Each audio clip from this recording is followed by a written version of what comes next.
안녕하세요. 시댁과 연까지 끊었음에도 결국 이혼을 하게 되었습니다. 돈 얼마 때문에 천륜을 끊어낸다며 저 혼자만 세상 나쁜 년 취급을 받고 있었어요. 그래도 남편만 내 편이라면 당장은 그렇더라도 시간이 지나면 오해를 풀 기회가 오리라 믿었죠. 그런데 남편도 저를 돈에 미친 사람으로 보고 있었다는 걸 알게 되었네요.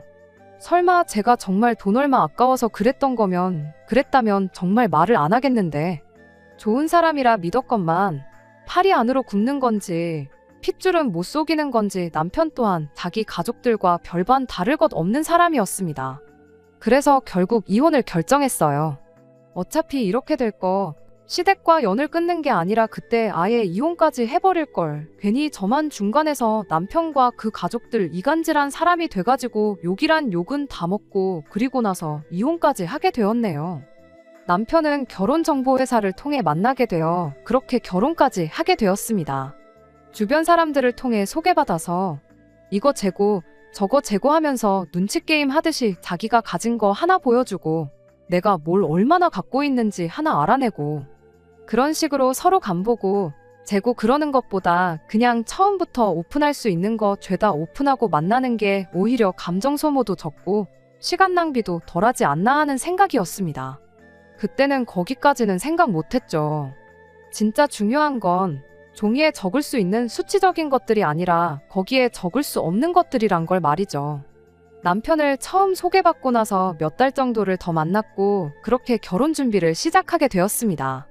남편 자체만 두고 보면 조건도 저랑 비슷했고 시부모님 또한 괜찮은 분들이셨어요.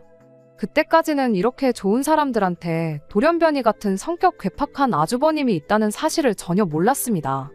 한참 결혼 준비를 하던 시기 양가에 인사드리고 상견례 마친 지 얼마 지나지 않아서 시모가 저만 혼자 따로 불러내서 혹시 결혼 자금으로 얼마나 모아놓았는지 그런 걸 물어왔어요. 어차피 결정사 통해 만나면서 남편은 이미 대충 제 재산이 어떻게 되는지 알고 있던 상황이라 시어머니한테 숨길 것까진 없다 생각했습니다. 그래도 알려드리면서 이건 왜 물으시냐고 물어봤어요. 시어머니는 남편이로 있는 아주버님이 아직 미혼이라 그렇다며 너네들 결혼하는데 크게 지원을 못 해줄 것 같아서 둘이 합쳐 얼마나 있는지 알고 싶어 물어본 거라고 대답하셨죠. 원래는 두 자식들 나이 순으로 먼저 결혼을 시키고 싶었는데 아주버님이 결혼을 안 하는데 그렇다고 동생인 남편까지 노총각으로 살게 할 수는 없으니 결혼을 허락해 준 거랍니다. 그런데 그 와중에 동생 결혼한다고 큰 돈 지원해 준 걸 아주버님이 알면 집안 분위기가 안 좋아질 것 같아서 그러는 거라는 말과 함께요. 애초에 30 넘어서 하는 결혼이었다 보니 경제적으로 부족한 건 없었어요. 남편도 저랑 비슷한 조건의 사람을 소개받은 거다 보니 더더욱이 그랬고요. 업체까지 가입해가며 결혼 준비를 시작한 건데 굳이 언제 할지도 모를 아주버님 결혼 때문에 돈 얼마 지원받자고 결혼을 미룰 이유가 없었습니다. 애초에 부모님 지원은 처음부터 생각도 기대도 안 했던 거다 보니 더더욱 미뤄야 할 이유가 없었죠. 시어머니도 아주버님만 아니었으면 돈 얼마 해줬을 텐데 하고 말한 거지 직접적으로 결혼을 미뤄달라고 부탁한 것도 아니었다 보니 그걸 가지고 실망할 것도 없었어요. 주변에 시댁에 괜히 돈 얼마 지원받았다가 그 돈 때문에 시댁 눈치 보면서 꼼짝도 못하고 잡혀 사는 친구도 덜어 있었다 보니 시어머니가 돈 얼마 못 해주겠다고 하는 게 아쉬울 것도 없었고요. 그랬더니 오히려 시어머니가 저한테 큰 신세를 진 느낌이었나 봐요. 이해해줘서 고맙다는 말까지 들으며 결혼을 하게 되었거든요. 결혼은 그간 남편과 제가 모아놓은 돈에 시댁에서 2,000 지원받고 친정에서도 똑같이 2,000을 더 지원받아서 했어요. 애초에 뭐 하나 받을 생각이 없었는데 뭐라도 해줘야 마음이 편하겠다는 시어머니 고집에 부랴부랴 친정에서도 똑같이 2,000을 받아와서 정확하게 반반 결혼을 하게 되었습니다.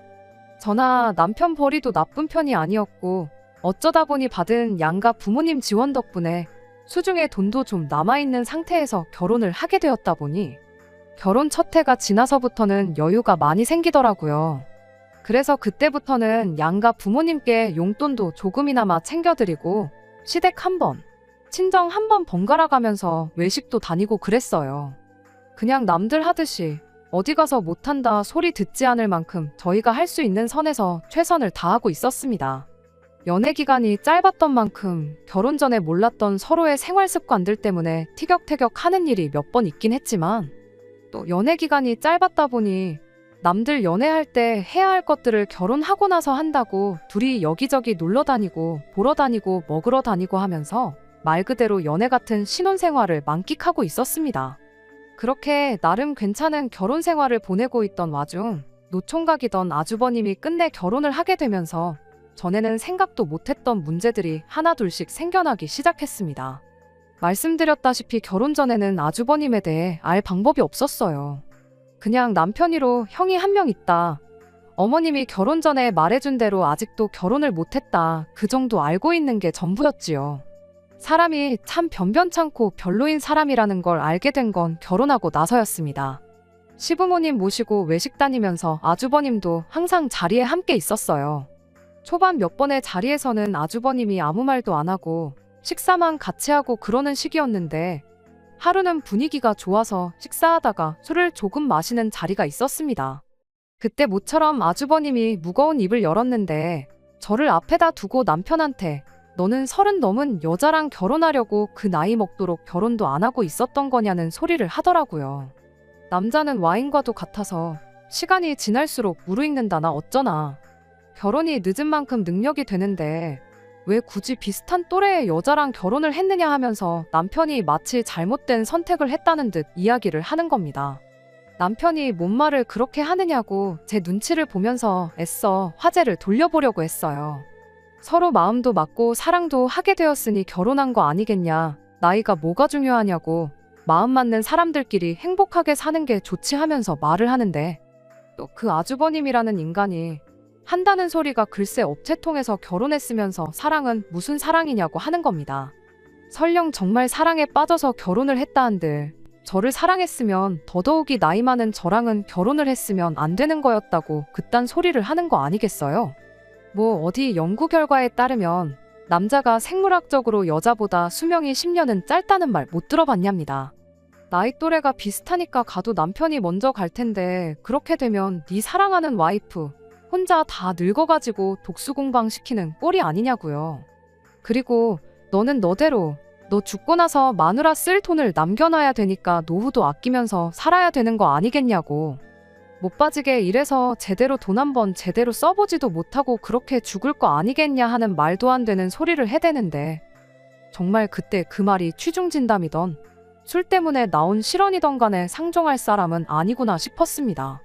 결혼을 여태 못한 데에는 이유가 다 있구나 싶었죠.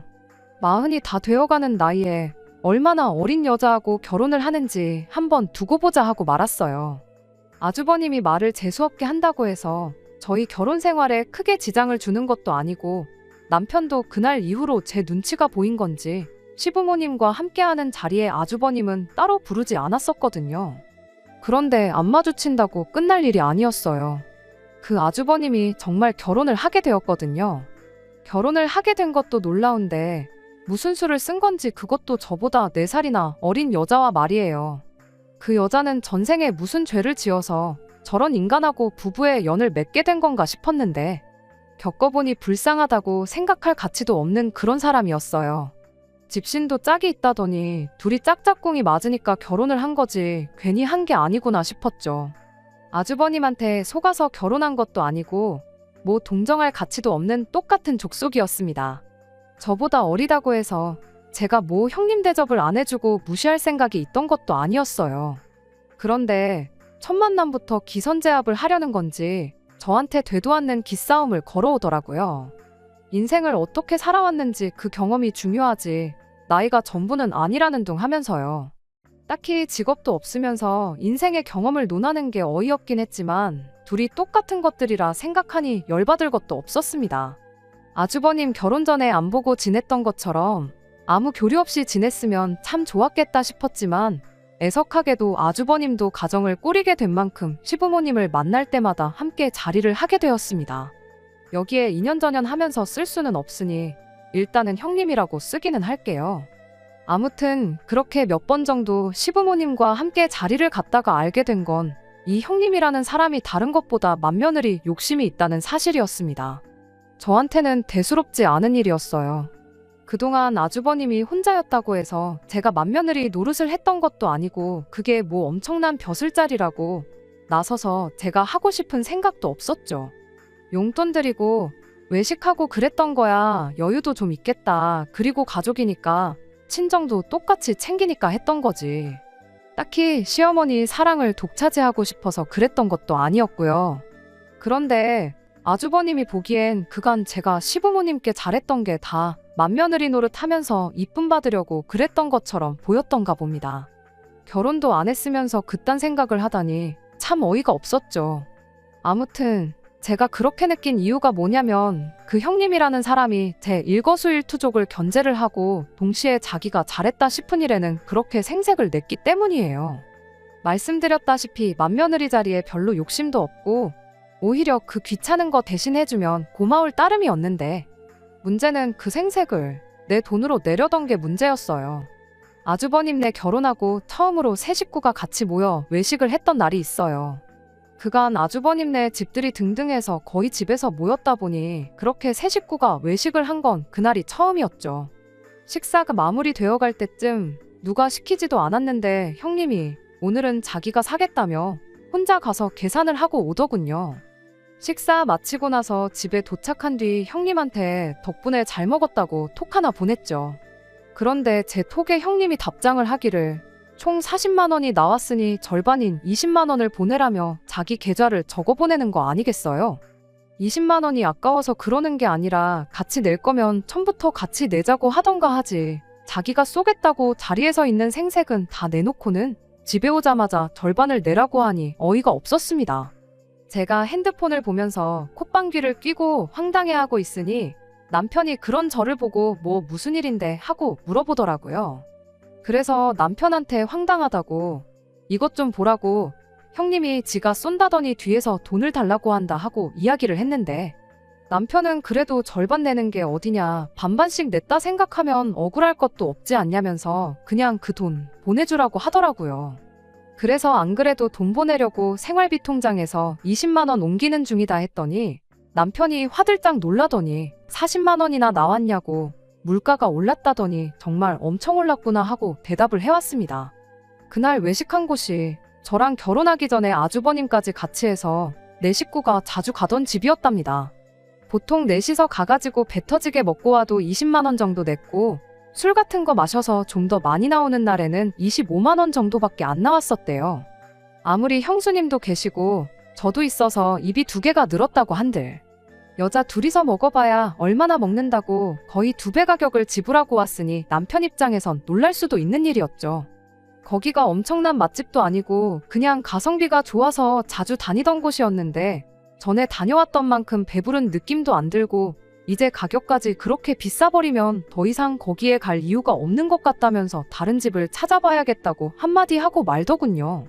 저도 처음엔 물가가 올랐다니 정말 올랐는가 보다 그렇게 생각하려고 했는데 가만 두고 보자니 어딘가 자꾸 찜찜한 기분이 들기 시작했어요. 그래서 돈 보내기 전에 형님한테 다시 톡을 보냈죠. 혹시 영수증 좀 볼 수 있겠냐고요. 그랬더니 형님이 답장은 안 하고 저한테 전화를 걸어서는 지금 사람 의심하는 거냐고 짜증을 내는 거 아니겠어요? 물론 찜찜해서 영수증을 보여달라고 한 건 사실이지만 형님한테는 그런 게 아니고 우리 남편 말이 원래 자주 가던 집이고 돈이 그만큼 안 나왔었다길래 가격이 얼마나 오른 건지 한번 보려고 그런다 대답했죠. 많이 올랐으면 앞으로 거기 말고 다른 집을 찾는 게 좋을 것 같아 그러는 거라고 그렇게 말했더니 형님이 요즘 누가 계산하고 영수증을 받아오냐고. 가격 같은 거 인터넷 찾아보면 다 나오는 건데 뭘 영수증을 보여달라고 하느냐 짜증을 내는 거예요. 그래서 그냥 알겠다고 말하고 그럼 말 나온 김에 카드에서 얼마 빠져나갔는지 그거 내역 좀 보내달라고 했어요. 가만 생각해보니까 고기가 1인분에 얼마에서 끝자리가 1,000원 단위가 아니라 900원으로 끝나지 않았었냐고. 절반씩 내는 거 100원 단위까지 정확하게 계산해서 드리고 싶다 그렇게 말했더니 또 혼자 성질을 부리면서 현금으로 계산했으니 카드 내역은 없다고 혼자 또 전화기 너머로 방방 뛰는 겁니다.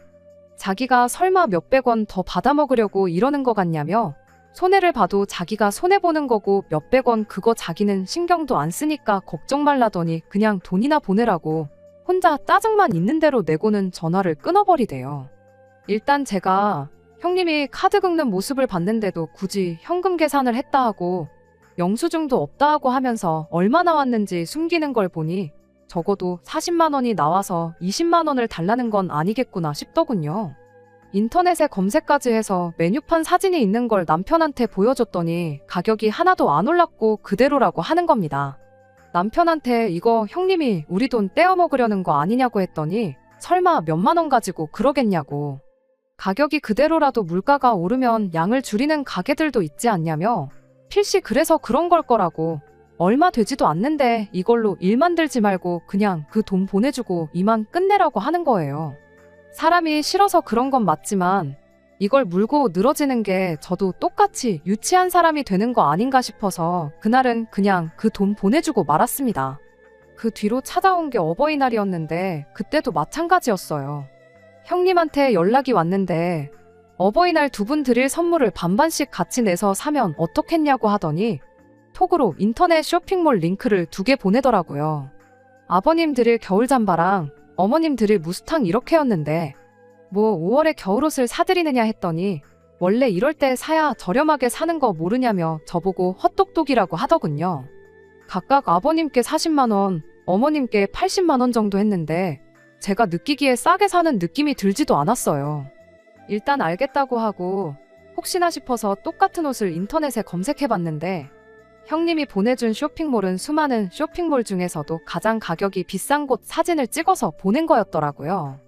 뭔가 느낌이 쎄하더니 역시나였죠. 다른 데는 아버님께 10만 원 정도 하고 어머님 옷은 한 25만 원 정도 했거든요. 그래서 형님한테 다시 전화를 걸어 다른 데서는 다 가격이 훨씬 저렴한데 너무 안 찾아보신 거 아니냐 그렇게 물었더니 말하기를 그런 데 거는 다 짝퉁이라서 가격이 싼 거라고 저보고 뭘 모른다는 식으로 말을 하는 겁니다. 뭐 명품도 아니고 일반 브랜드의 짝퉁까지 있는가 싶어서 그러시냐 하고 그냥 시부모님 선물은 각자 알아서 하자고 했어요. 저희는 그냥 작년에 했던 대로 두 분께 각각 50만 원씩 드리겠다 말하고요. 형님은 끝까지 선물을 같이 사서 하는 게 더 싸게 먹히는 거 모르냐면서 저한테 어떻게든 60만 원을 받아가려 했지만 그냥 그런 건 각자 알아서 하자고 말하고 전화 끊어버렸습니다. 안 봐도 형님 꿍꿍이가 뭔지 눈에 다 보였거든요. 저한테 60만 원 받아가서 제 돈으로 선물 사서 같이 했다고 시부모님한테 생색내고 남은 돈은 남은 돈대로 자기가 챙길 거라는 게 안 봐도 뻔했어요. 그나마 최저가로 자기 돈 35만 원 쓰는 것도 아쉬웠는지 정작 어버이날 되니까 시부모님한테 직접 쓴 손편지랑 손수건 하나씩 선물로 가져왔더라고요. 그 와중에도 선물은 정성이 중요하다면서 현금 선물은 너무 뻔해서 싫지 않냐며 또 자기가 두 분 어울리는 색깔로 열심히 골랐다고 온갖 생색은 다 내는데 참 웃기지도 않았습니다. 그래도 그게 다 심증뿐이었지. 형님이 제 돈을 어떻게 삥땅을 쳐서 시부모님께 생색을 내려고 한다는 사실을 입증할 방법이 없었어요. 남편은 항상 형님네한테 너무 적대적인 거 아니냐며 좋은 마음으로 그러는데 제가 너무 색안경을 끼고 본다는 식으로 말을 하고는 했거든요. 남편이 직접 그 인간들이 무슨 속셈으로 저러는지 직접 알려주고 싶은 마음이 가장 컸던 것 같아요. 그러다 어느 날 기회가 찾아왔습니다. 아주버님네가 결혼을 하고 처음 맞는 시아버지의 생신을 며칠 앞두고 있던 언젠가였어요. 평소 하던 대로 두 분 모시고 외식을 다녀올 생각에 주변에 적당한 맛집을 찾고 있던 중이었죠. 그때 때마침 형님한테서 전화가 걸려왔습니다. 이번엔 또 선물로 뭘 같이 반반씩 내자고 할지 생각하고 있었는데 그게 아니고 작년 아버님 생신에는 제가 뭘 했느냐고 물어보더라고요. 그래서 안경 하나 바꿔드리고 밖에 나가서 외식하고 왔다고 대답을 했죠. 제 대답에 형님은 갑자기 며느리의 도리에 대해서 일장연설을 늘어놓기 시작했어요. 한마디로 줄이자면 너는 정성이 없다. 그냥 무조건 돈으로 때우려고만 한다 하는 소리였죠. 그러면서 한다는 소리가 이번 아버님 생신이 자기가 결혼하고 처음 맞는 집안 행사이니만큼 자기는 직접 자기 손으로 아버님 생신상을 차려드리겠다는 소리를 하더라고요. 저한테 무슨 대답을 듣기 위해 전화까지 한 건지 모르겠어서 그러시냐고 참 대단하다고 마음에도 없는 칭찬 한마디 해주고 열심히 준비하시라고 응원까지 해주고 전화를 끊으려고 했어요. 맛집 찾는 것도 일이었는데 저한테야 번거로운 일거리 하나 줄어드는 거나 마찬가지라 좋을 것도 나쁠 것도 없었거든요. 그런데 형님이 전화를 안 끊고 가만히 있더라고요. 할 말 다 하셨으면 전화 끊겠다 하고 통화 종료 버튼을 누르려는데 난데없이 저한테 돈을 보내라는 겁니다. 그 말에 저한테 뭐 맡겨놓은 거 있느냐고 바로 대답을 했죠. 그랬더니 그게 아니고 자기가 장봐오고 음식하고 그런 건 다 할 테니 저는 재료값을 내라는 소리를 하더라고요. 다짜고짜 돈부터 보내라니 저 인간이 무슨 속셈으로 저러는가 대번에 눈치를 챘어요. 그래서 제가 형님한테 이렇게 말했습니다. 방금 전까지 저보고 정성이 부족하다고 며느리의 도리에 대해서 설명하지 않으셨냐고. 그런데 이번에도 또 돈으로 때우라는 소리를 하는 거냐고요. 돈까지 내놓고 정성 없는 며느리 취급받고 싶지는 않으니 재료값도 반반씩 내고 나도 같이 음식하는 거 도와드리겠다고 했죠. 이왕이면 장 보는 것도 같이 하자고. 수고를 똑같이 해야지 괜히 뭐 하나 덜 해가지고 정성 부족한 며느리가 되고 싶지는 않다고 계속 형님 속을 긁어댔어요. 그 와중에 잔머리는 얼마나 잘 돌아가는지 아버님 생신 당일에 깜짝 파티를 열 생각이라고 준비는 같이 한 걸로 할 테니까 그런 부분은 걱정 말라면서 끝까지 돈만 대라는 식이었습니다. 말인즉슨 평일에는 제가 출근을 해야 하니까 음식 준비를 같이 못한다는 소리였죠. 형님이야 직장이 없으니 남아도는 게 시간이잖아요. 제가 끝까지 뭐 그럴 거 있냐고 월차 하나 써서 일 빼고 돕겠다 그렇게 말을 했더니 음식 준비할 게 한두 가지가 아니라 전날부터 준비할 거라고 회사에서 시아버지 생신 때문에 이틀씩 일을 빼게 두지는 않을 거 아니냐면서 끝까지 자기 혼자 준비하겠다는데 그 속이 너무 뻔히 보여서 웃음도 나오지 않았습니다. 그래서 얼마나 필요하시냐고 물었죠. 형님은 대번에 한 100만 원 정도면 되지 않겠냐 이런 소리를 하더라고요. 일단 넉넉하게 예산을 잡고 남으면 남는 대로 다 돌려준다고 하는데 명절장을 봐도 그만큼은 안 나오겠다고 한마디 하려다가 참았습니다. 그냥 제가 모르는 척 쏘가 넘어가 준 거예요. 그냥 이참에 남편한테 저 형님이라는 사람이 온갖 장꾀로 우리 돈 떼어먹고 있다는 사실을 알려줘야겠다는 생각이었거든요. 그날 100만 원 보내면서 남편한테 한번 아버님 생신 돼서 보자고 그렇게 말하고 그날 하루를 넘겼습니다. 그렇게 시간이 지나 아버님 생신 당일이 되었습니다. 남편이나 저나 회사에 있었다 보니 시간을 저희 퇴근 시간 이후로 잡아놓고 모이는 건 아주버님네 집에서 모이기로 했어요. 그래도 100만 원이나 달라고 했으면 어느 정도 임금님 수라상 흉내 정도는 냈을 거라고 생각했는데 소고기는 그냥 담궜다가 뺀 건지 고기 부스러기만 둥둥 떠다니는 미역만 잔뜩인 미역국에 예산을 100만 원을 뜯어갔으면 못해도 갈비찜 정도는 한 소치 있을 줄 알았는데 누가 봐도 마트에서 데워놓고 파는 거 사왔구나 싶은 불고기가 올라와 있었고 그나마도 밑반찬들은 반찬 가게에서 파는 것들 뿐이고 탕수육이라고 해놓은 것 또한 형님 솜씨가 아니라 누가 봐도 동네 중국집에서 파는 거 전날에 미리 식혀뒀다가 전자레인지로 데워서 낸 게 다 티가 났어요. 가짓수는 많았지만 100만 원을 다 썼다고 하기엔 장 보는데 30만 원도 안 들었을 음식들을 생신상이라고 차려냈으니 어이가 없었습니다. 그렇다고 형님 망신살 주자고 거기다 대고 내가 100만 원이나 보냈는데 이것밖에 못 차렸냐고 타박을 하기도 뭐해서 그냥 아무 말도 안 하고 가만히 있었어요. 남편도 뭔가 느끼는 바가 있는지 표정이 조금 안 좋아 보이는 모양이었죠. 그런데 시부모님이 차려진 상을 보더니 형님더러 고생이 많았다고 칭찬을 해주시더라고요. 뭐 거기다 대고 차린 게 이거밖에 없냐고 타박을 주실 분들도 아니고 그냥 그 수고를 헤아려 주시는 거구나 싶었죠. 그래도 그날 전화로 분명히 같이 한 걸로 하겠다고 돈이나 보태라고 그렇게 말까지 해놓고 정작 시어머니가 그렇게 한마디 해주신 말에는 자기가 혼자 다 했다는 식으로 대답을 하는 겁니다. 돈도 돈이지만 직접 만든 게 밖에서 사 먹는 거에 비할 수 있겠냐며 자기가 요리를 잘 못하지만 정말 정성 들여 준비한 거라면서요. 그러면서 저를 콕 집어서 동서는 일하느라 바쁘니 이런 건 맏며느리인 자기가 챙겨야 하는 거 아니겠냐며 또 생색을 내는 거 아니겠나요. 굳이 직접 만든 게 밖에서 사 먹는 거에 비할 수 있겠냐는 소리를 하는 것도 저를 노리고 했던 말이라는 걸 굳이 묻지 않아도 알 수 있었습니다. 식사 마치고 나서는 케이크를 꺼내왔는데 케이크라고 뭐 어디 호텔 베이커리에서 시킨 것도 아니고 그냥 동네 어디에나 있는 체인점 케이크를 꺼내오더라고요.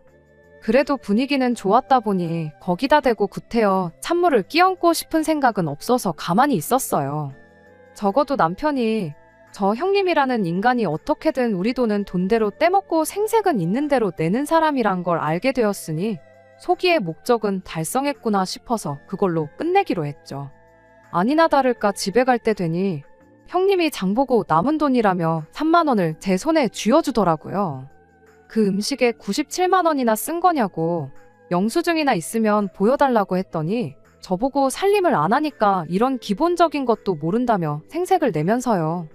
시장 같은 데서 현금 주고 사면 마트 같은 데보다 엄청 싸게 살 수 있는 거 모르냐면서 죄다 현금으로 사가지고 영수증이 따로 없다는 소리를 하는 거 아니겠어요? 아니 뭐 싸게 사기는 뭘 싸게 샀냐고. 그 상차림에 97만 원이면 아주 바가지를 써도 엄청나게 쓴 거 아니냐고. 시장 사람들이 형님 완전 호구 잡아서 그 돈으로 잔치를 벌였겠다고 빈정거리면서 한마디 했더니 또 혼자 부들거리면서 자기 인건비는 생각을 안 하냐고 따지고 들더라고요. 인건비라니 무슨 소리냐고 했더니 장봐오고 음식하고 그런 거부터 이제 너네들 가고 나면 6식구 먹은 뒷정리까지 내가 다 해야 하는데 그 인건비도 다 포함시켜서 그 돈을 달라고 했다는 겁니다. 어이가 없어서 인건비 같은 소리 하고 있다고 한마디 해줬어요. 시아버지 생신상 차리는데 누가 인건비를 받고 일을 하냐고요. 딱 봐도 장 보는 거 30만 원도 안 들은 것 같은데 생신상 한 번 차리고 70만 원 받는 사람이 세상에 어디 있냐고. 당장 내일부터 회사 그만두고 일당 70만 원씩 받으면서 생신상이나 차리러 다녀야겠다고 그렇게 한마디 했죠.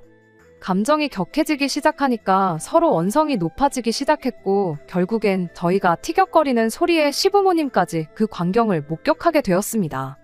제가 그 자리에서 시부모님까지 다 같이 해서 잘잘못을 따지자는 것도 아니었고 형님의 실체를 까발려서 망신사를 주려던 생각도 더더욱 아니었습니다.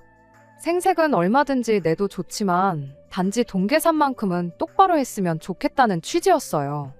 돈 얼마 속여가지고 내 돈 뒤로 챙기지 말라고요. 그런데 아주버님이 먼저 그깟 돈 얼마 가지고 다른 날도 아니고 아버지 생신날 이 하극상을 부리는 거냐면서 손윗동서가 자기보다 어리다고 질투나서 그러냐는 듯이 저를 몰아가기 시작하더군요. 이어서 시부모님까지 형님 편을 들어주는 거예요.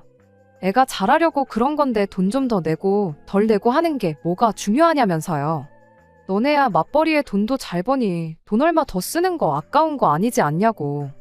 첫째는 저희랑 다르게 외벌이라 경제적으로 쪼들려서 그러는 건데 가족끼리 그냥 좋게 넘어가면 되는 거지 이게 다 무슨 꼴이냐면서요. 아무튼 결국 그렇게 저 혼자만 돈 얼마 더 쓰는 게 싫어가지고 가족들 모인 날 분란이나 만드는 그런 사람이 되어버렸습니다. 아주버님이 참 싫었는데 그래도 그 와중에 지 마누라라고 형님 편 들어주고 마침 그때 꺼낸 그 한마디 덕분에 시부모님까지 그런 식으로 저한테 말하신 거 아닌가 싶었어요. 내 남편이 거기서 한마디라도 내 편을 들어줬더라면 적어도 그런 소리까지는 안 들었었을 텐데 싶고 실망이 이만저만이 아니었습니다. 그 뒤로는 뭐 형님네는 물론이고 덩달아 시부모님까지 보고 지내는 게 굉장히 껄끄러운 상황이 되었어요.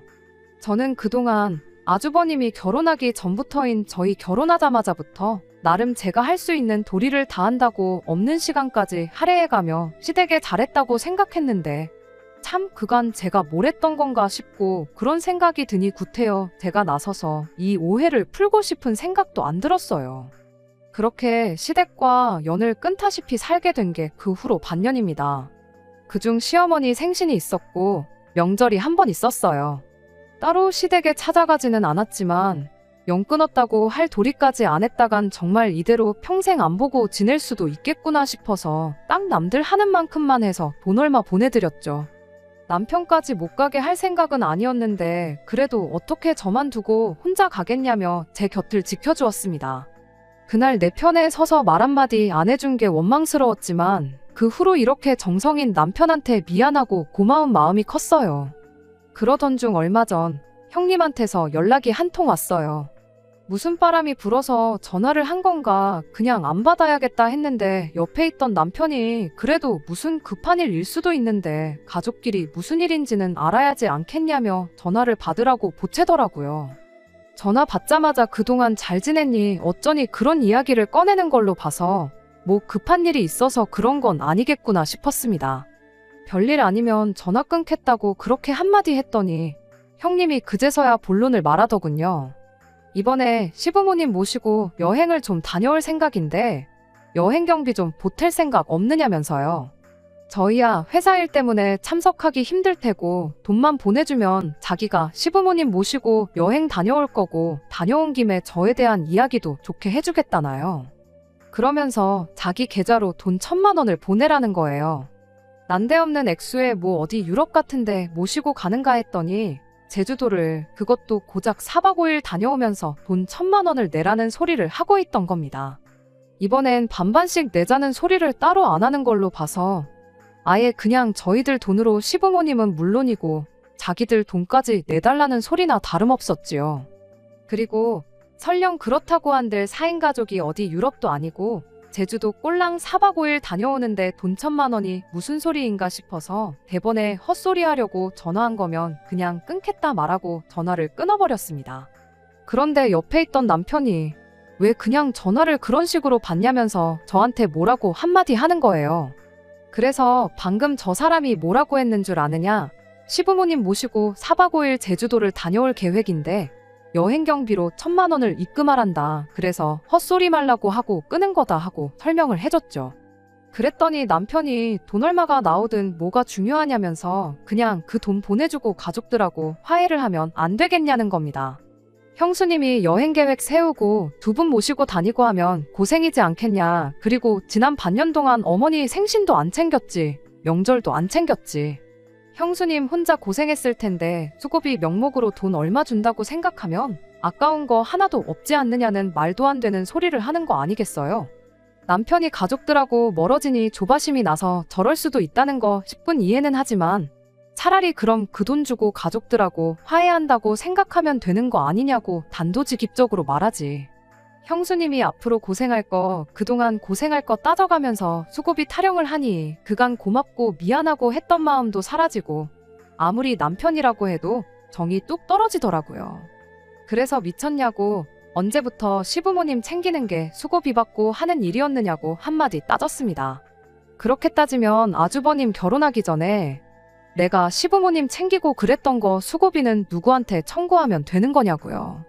그랬더니 남편이 우리가 그동안 무슨 효도를 했냐고 다 돈으로 대충 때우기만 했지 않냐면서 그런 건 수고비 따질 게 아니라는 겁니다. 주둥이로만 시부모님 챙기는 척 했으면 수고비를 받는 건데 내가 그동안 그것도 모르고 내 시간 써가며 밥집 찾아내고 계산하고 그랬다고. 이럴 줄 알았으면 그냥 나도 형님처럼 하는 척이나 하고 당신한테 수고비나 땡겨받을 걸 그랬다고 한껏 빈정거렸죠.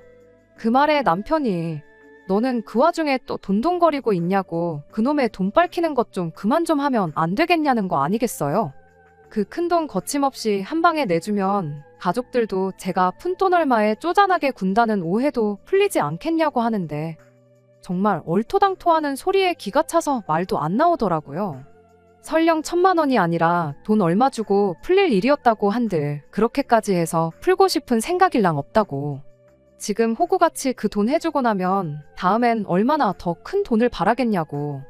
처음 외식비 몇만 원 뜯어먹힌 게 어버이날 선물 산다고 몇십만 원으로 커졌고 아버님 생신 때 가서 100만 원이 된 거 보면 모르겠냐 했죠.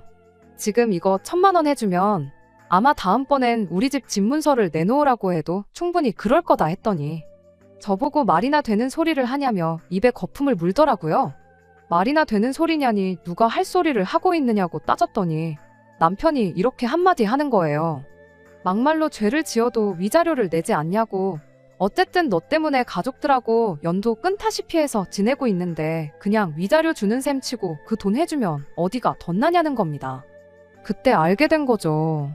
남편이 저를 위해서 가족들하고 안 보고 지냈던 게 저를 위해서가 아니라 그냥 제 눈치만 보고 있었다는 사실을요. 남편은 그저 제가 시부모님한테 잘하겠다는 형님한테 돈 100만 원 주는 게 아까워서 시어머니 사랑을 독차지하는 형님이 부러워서 그러는 거라고 자기 가족들하고 똑같이 생각하고 있었던 거예요. 돈 100만 원 때문에 가족들하고 말도 못 섞게 하는 나랑 더 살아서 뭐 하겠냐고 그냥 그 길로 남편한테 이혼 선언 해주고 이왕 이렇게 된 거 네 형수한테 돈 1000만 원 네 돈으로 해주라고 한마디 했어요. 주면서 혹시 여행 자리 한 자리 더 알아봐 줄 수 있냐고도 꼭 물어보라고요. 어차피 이혼 서류 다 뭐다 준비하는데 시간이 걸릴 텐데 그동안 당신 꼴도 보기 싫으니까 어디 좀 눈에 안 보이는데 가 있으라고 그렇게 한마디 했더니 남편이 씩씩대면서 바라던 바라고 어디 이혼할 수 있으면 해보라고 그러곤 그 길로 짐 싸서 시댁으로 가버리더라고요. 미안하다고 사과하면 마음이나마 약해질까봐 걱정이었는데 그렇게 사라져주니 오히려 마음 정리하기는 너무 편했네요.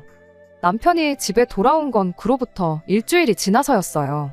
아니나 다를까 남편이 저한테 잘못했다고 빌더라고요. 왜 갑자기 마음이 변해서 저럴까 싶었는데 굳이 남편이 안 알려줘도 되는 사실까지 알려주면서 이혼에 대한 마음을 확실하게 굳힐 수 있었습니다. 시어머니가 아주버님네 결혼할 때 돈 얼마 해준 게 아니라 아예 5억 하는 신혼집을 하나 해준 걸 알게 되었대요. 그 말 듣고 저도 놀라긴 했어요. 어떻게든 2천을 해주신 게 없는 형편에 짜내고 짜내서 해주신 건 줄 알았는데 그냥 말 그대로 저희는 둘 다 직장도 있고 돈도 어느 정도 버니까 2천 먹고 떨어지라는 식이었던 거고 아주버님한테는 5억 집을 묻지도 따지지도 않고 해준 거였어요. 괜히 그 여자가 집도 절도 없는데 나이마저 10살 가까이 차이 나는 아주버님하고 괜히 결혼을 한 게 아니었던 거죠. 5억 집을 해줘서 시댁에 여력이 있는 건가 싶었는데 막상 보니까 시부모님은 정말 전 재산에 노후까지 털어서 그걸 해준 거였고 아주버님도 벌이가 별 볼 일 없으니 어떻게든 자기 돈 나가는 거 아껴보겠다고 조금씩 저희 돈을 뒤로 떼어 먹으려고 온갖 개수작을 벌였던 거 아닌가 싶었죠. 그리고 그걸 알게 된 남편도 시부모님한테 크게 실망을 하게 된 거고 그만큼 받았으면 우리가 금전적으로 시부모님한테 뭘 해줘야 할 이유도 없겠다 싶어져서 그제서야 집에 돌아와서는 그냥 시댁과 연 끊고 살자고 하면서 저한테 싹싹 빌었던 거였고요. 하지만 일주일이 지난 만큼 저는 이미 마음을 굳혔다 보니 남편이 사과하고 싹싹 빈다고 해도 받아줄 마음이 없었습니다.